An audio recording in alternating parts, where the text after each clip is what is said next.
Hello and welcome to the Revit tutorial for beginners. At the end of this tutorial you will learn how to make a very basic house. We will go through how to make walls, roofs, floors, ceilings, doors, windows, and put out simple components in your house. As we can see here, I already started a project in school. This is fairly advanced Revit things, and this is not exactly what you will be able to learn by this basic tutorial.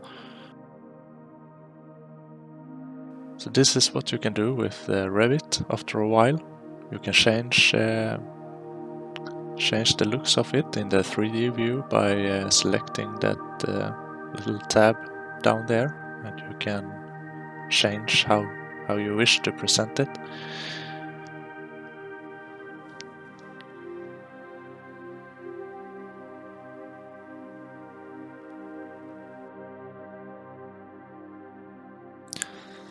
I would recommend for all new people who are new to Revit to check all the tabs and just to browse through the program and see what you can learn for yourself before you actually start with the project, because there is a lot of information that I can't go through, and to find and switch between different tools will make this experience much easier for you.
As you can see here, there is a lot of drawings, and in each and every one of these there is a lot of information. It could be all from floor plans to elevation views to 3D views. I'm just going to show you how these architectural drawings can look like, and please enjoy.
thank you for watching, and if you want to stay updated, please hit that subscribe button, and you can also hit that like button. And I hope you enjoy the following videos.